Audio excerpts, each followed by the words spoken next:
Hello, beautiful soul. I am Dipal Shah, and I want to welcome you to another episode of Wellness with Dipal. I have a special guest with me today. It's Shari Botwin, and she is our trauma expert. And I'm so excited to talk to her today because who has not experienced trauma, especially over the last year and a half? It just feels like a traumatic experience for everyone. When it affects your mental well-being, or even your physical well-being, we are dealing with some form of trauma.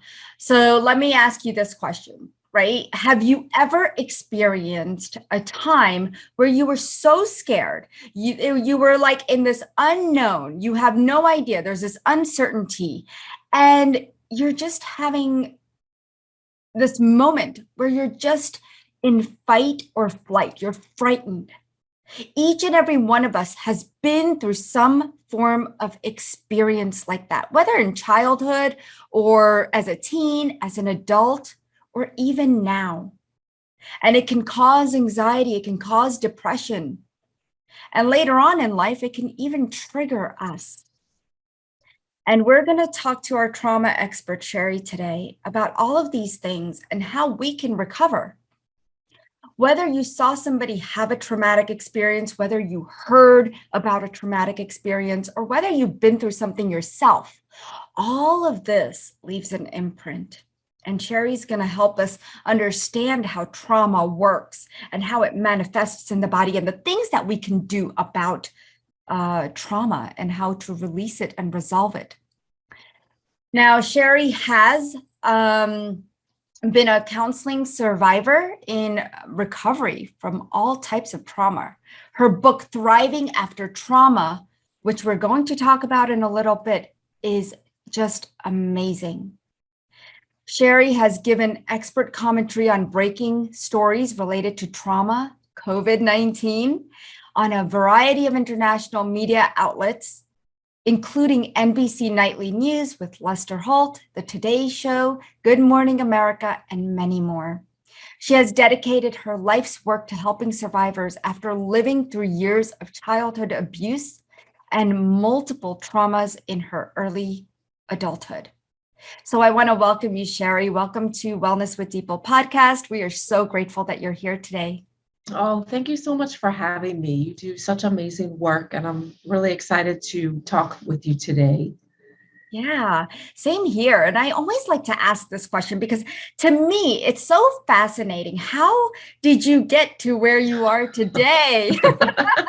We always want to know, is it an experience you had that led you here? Is it something that your clients went through? Like, what led you to this beautiful journey that you're on? Because you are helping so many people. It's unbelievable. Your work is so powerful. So tell us. Oh, that's very sweet. So I started wanting to help people probably when I was about 10 years old. I remember being in like the fourth grade and going through all kinds of experiences in my family that made absolutely no sense, and feeling like such a misfit, feeling so different than all the other kids, always trying to look for kids who maybe had some similar experiences. So when I was around 10 years old, I didn't have words for what was happening to me, but I knew that things were not okay. So I decided I'm going to grow up someday and I'm going to help a lot of people. And that was sort of like a mantra I used to say. The saying in my head was, someday somebody will hear you. Someday somebody will hear you. And I didn't really know how that would unfold, but I always knew it was going to be about helping others and also finding ways to help myself through helping other people. So I spent a lot of my early adulthood. I went to school for psychology and I got my master's in social work. And I thought I was going to work in the schools because I always thought I was going to be helping kids, because that's what I decided when I was 10 years old. But when I graduated with my clinical social work degree, I ended up working at this place called the Renfrew Center, which is a center for eating disorders. And when I started working there in my early 20s, I realized, oh my goodness, I have been struggling with an eating disorder. And then I listened to all these women talking about different traumas they've experienced and thinking, oh no, I can relate to that person, that person, that person. It was so overwhelming. So what happened after that was I got into intensive treatment for an eating disorder and went through years of recovery from trauma. And as I went through my recovery, my private practice sort of evolved. I was working with patients who were in recovery from depression, anxiety, eating disorders, but about 10 years after I did intensive therapy for my history with abuse, that's when I started noticing that I was getting more and more referrals for people who had extensive trauma histories. And it just sort of went from there. Wow. I mean, that's a beautiful story. And I feel like, you know, a lot of people that I also work with have been through trauma, and it's something that creates this imprint in our body. I mean, how does trauma affect the body, and how we feel, how do we feel in it? You know, because there's people express it in so many different ways. The thing that's amazing about our bodies is we hold emotions and memories and feelings. We store those things in our bodies until we are ready to start facing whatever happened to us. So our brain has this wonderful ability to protect us from knowing things until we're ready to know them. So what I think happens with trauma, and it's all kinds of trauma, it's abuse. I know we have the anniversary of September 11th coming up Saturday. It's being in combat. So what happens is our body holds the grief, the flight or fight experience that you were just talking about, the anger, the shame. And what I noticed in my own life, going through my early adulthood and early in my therapy, was I never could speak about what was done to me, but I would feel it. When I sat in therapy, I would actually have what we call body memories. I would re-experience different things that was done to me in my body. And that's how I was able to eventually find words to speak. I was talking to somebody a couple of weeks ago who was a witness to 9/11. Very, very different experience, but she was in New York City during the terrorist attack. So for her, her body holds on to the sounds Yes. and the images. So for her, when she hears planes flying, when she sees smoke, when she saw images of the Florida condo that had collapsed, she would revisit those memories. And again, she struggled to speak about it for a long time as well. So for her, she was holding on to a lot of the fear in her body. So a lot of times people will end up hating their bodies or hurting their bodies because they don't want these memories to be a part of their experience. So we do things to try to get rid of it. So for somebody like myself and people that I work with in therapy who develop eating disorders, they try to shrink it up. They try to throw it up, throw it out. They try to run it away. And I think that becomes the struggle, is that if we hold these memories in our bodies and we don't eventually find a way to face them, we're going to end up being destructive, and we're going to end up not liking the bodies that we sit in. And that's so true. You're right, because, and yeah, thank you for bringing up 9/11. You know, it feels like it was at a distance. Um, and that day I was actually supposed to travel. I was supposed to go see my husband in Milwaukee, and I was in Kentucky. And that morning at 8 o'clock or 9 o'clock, I'm getting ready to go to work, and my mom's like, she was watching the news, and I'm like, why are you watching this? You know, because I thought it was some movie or an advertisement or something. I wasn't really paying attention. And she goes, no, the Twin Towers just got hit. And I was like, oh my gosh. And as you were talking about that, I can feel the sensations in my body, even as you're saying that. So even those of us who are, you know, who are hearing this, it impacts us, right? In such a deep way. And I feel like even we who hear it, even though we weren't there, we would need some help as well. Wouldn't you agree? Absolutely. I think for something like 9/11, everybody was affected. Anybody who was alive that day was affected. So it's so important to talk about then what we saw, to talk about as we go through these different anniversaries, what we remember feeling, to be able to acknowledge the feelings. Because I think, again, with trauma, people will say to me, well, can't you just like forget about it? Or why can't you just get over that? Recovering from different types of experiences that leave us feeling horrified or grief stricken or shame filled, you don't get over it. You learn to live with it, and you understand that it will come and go. So as we're getting closer to September 11th, one of the things that a lot of people are talking about is that they're anticipating the day. Well, what's going to happen that day? And what am I going to feel that day? And in some ways, the week leading up to the anniversary can be harder than the actual day, because we can't really plan for these feelings. They just sort of start to emerge. When Saturday gets here, I think people may have a different experience, but I find what helps is that when I start feeling that sort of, how would I describe it? I can feel it now. It's sort of like this pit in my stomach. I say to myself, all right, Botwin, you need to talk. Don't like just sort of sit with that feeling and be by yourself with it. Now, not everybody needs to talk. Some people need to write. Some people need to draw. Some people find comfort in meditation, in yoga, in singing, whatever works for you. But if I just sort of sit here and feel this pit in my stomach, probably when we get off this recording, I'm going to go in my bed and hide under the covers. So Right. I've learned that I need to keep moving, and I need to keep speaking, and I need to keep surrounding myself with like, I know this is a big thing for people who do the work you do. I need happy, positive energy, but not because I'm trying to forget about it, because I'm trying to manage the feelings and still be present in today. And I think that's the important thing. It's not like you can just erase the memories, right? They're not, whatever happens to us, we can't just erase it. It's there in the brain. Now, how we manage it and how we manage the triggers, that's the key.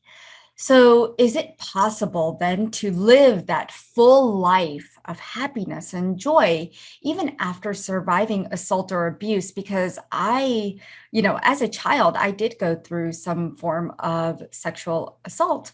And, just now I'm very comfortable expressing it and talking about it because I want other people to know that this is something that is common and it should be taken care of and it should be healed. But do I get triggered? Of course I do. Do I manage it by talking about it? Yeah.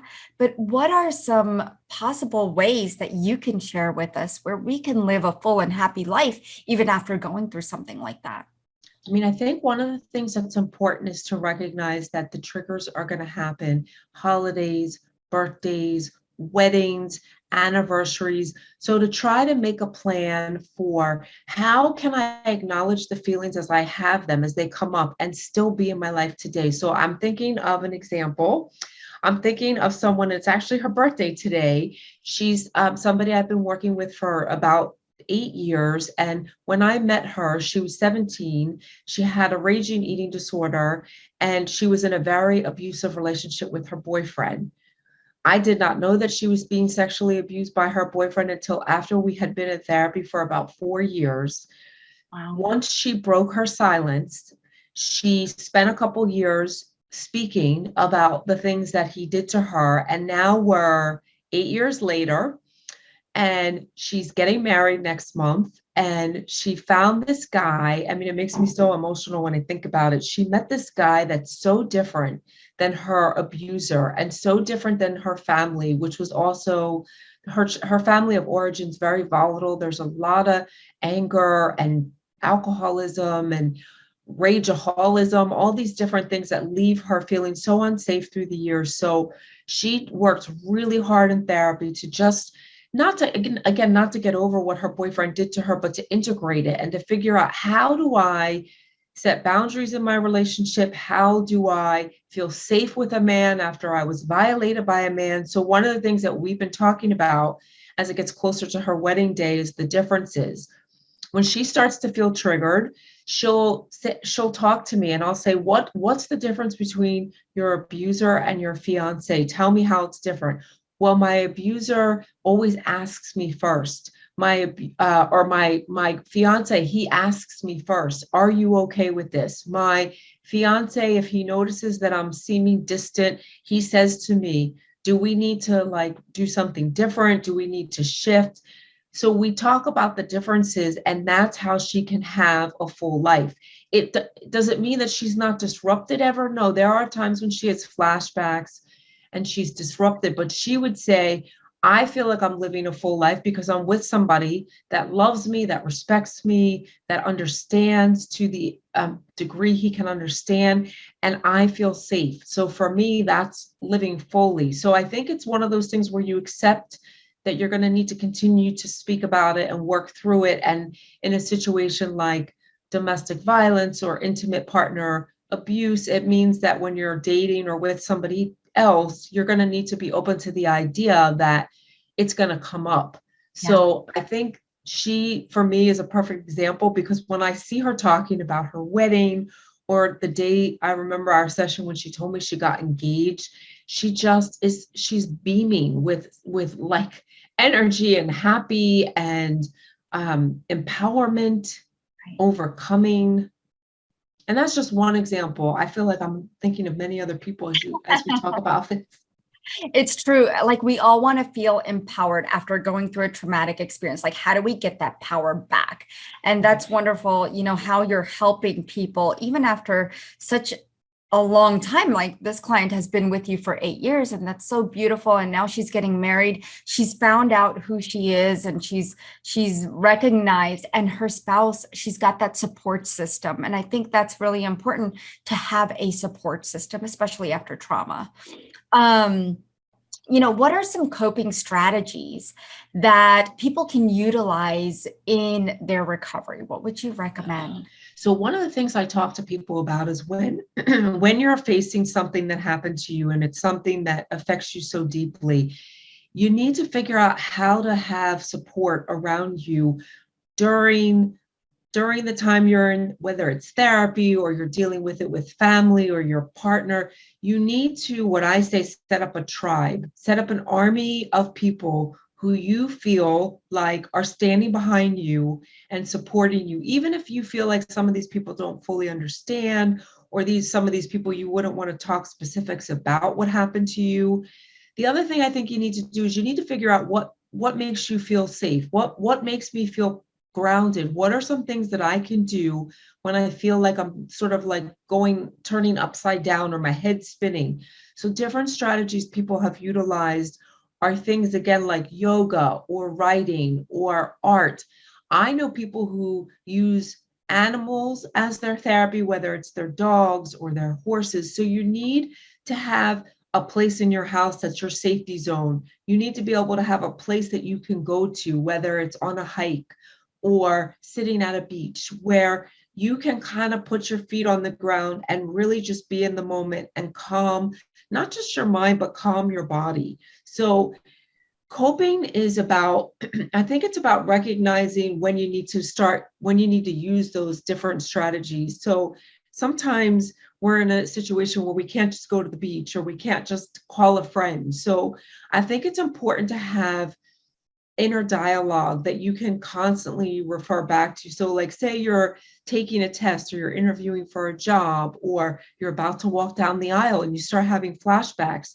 That's when you want to like pull these images of support, love, caring. What I used to do when I thought I was going to lose my mind, I was like, I can't do this anymore. I used to picture all of the people who I call family by choice, people that I choose to have in my life. I used to picture them not putting their arms around me, but I used to picture them standing around me in a circle, wrapping their arms around each other with me in the middle, sort of as a holding place. So I try to create different images. And when I'm working with people, I think about the people they tell me about, and I try to help them do some of the same things, because I think when we know there's somebody out there that cares about what happens to us, when we feel a sense of purpose. So coping strategies, it seems like it's sort of like a generic word. And it's not just about, oh, I need to go journal, or I need to go dance, or I need to meditate. It's about just continuing to think about, why am I doing this work?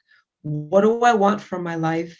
How can I fill these gaps? How do I not let the shame or the fear continue to hold me back? So I feel like I could probably talk for about 30 more minutes about what that is. And that's why I wrote the book, because I feel like it's something I can't just answer in a 2 minute, like 2 minutes of time.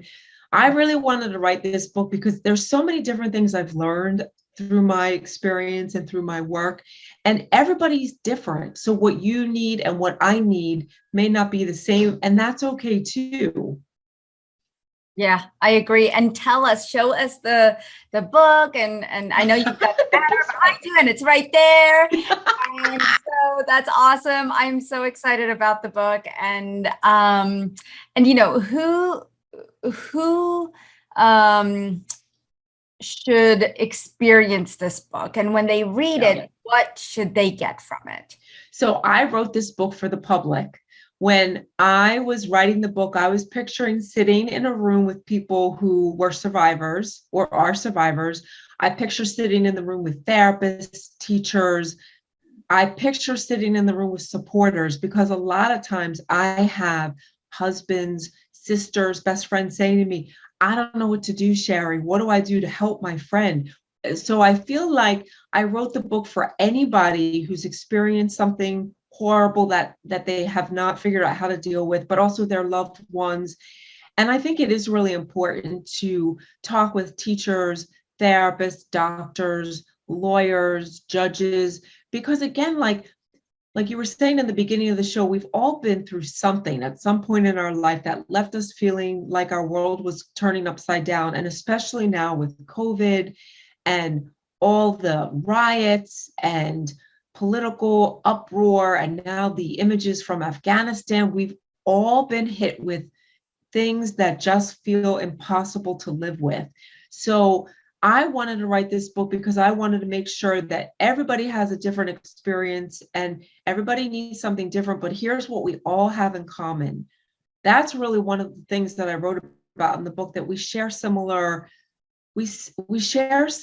experiences and feelings, even though we're all different and we all need something different to work through our recovery. So what I did in the book was I told a lot of stories. I talked some about my history of surviving childhood sexual abuse. I shared stories about people who've been in combat, people who've been through September 11th, plane crashes, domestic violence. And then at the end of each section, I put different healing strategies, different coping mechanisms, so that you can use this book as a guide. It doesn't have to be just a book you sit down and read, but it's actually a book you can use in your therapy. It's a book you can put in your backpack. So I tried to think about, what are the things that I did through the years, or what are things that other therapists tell me that they've told their patients, or what are things that patients have taught me about recovery. And I put that all in the book. So I say to people, if you get the book, get a notebook that you can bring with you, or a highlighter. Somebody said she highlighted and then she folded pages. Yeah, I underline, fold pages, and write on the side. Yeah, because you can use it as a resource. And I'm very excited that the book's coming out in paperback October 11th, because there's people who haven't been able to buy the book. The hardcovers are expensive. So I was thrilled when my publisher said, let's put it out in paperback. It's in libraries all over the country, so you can get it for free. That's awesome. So it is available though in hardcover right now at Amazon? It's available, and it's available on Amazon in hardcover. It's an audiobook, it's an ebook. It's available if you go to a library and you search up Thriving After Trauma. If it's not in your library, you can ask them to get it in your library, so you can get the book for free, which I feel very good about, because I think there's people who need and want to read, and some people can't afford to buy a book. So I want to make sure people know that this particular publisher is very involved with library production. So I've seen it in libraries all across the country. Okay, awesome. And if somebody wanted to connect with you, how would they do that? They can go to my website, www.sharibotvin, sharibotwin.com. So it's just my name. And in my website, there's a contact page. I have an email address. You can find me on Instagram. Warrior Botwin 7 is my social media handle. Is that how you're supposed to refer to that, right? And then I'm on Facebook, Shari Botwin. So if you Google me, you can find me. And I'm always happy to hear from people and to hear what they have to say. I will answer. If you write me, I will answer you. Thank you so much. It has been such an amazing, amazing show today. Thank you so much for joining us. And for all of you who are here today listening to this episode, please do download and share it with all of your friends and family so that we can help heal them as well from any form of trauma. Thank you so much. Namaste, everybody.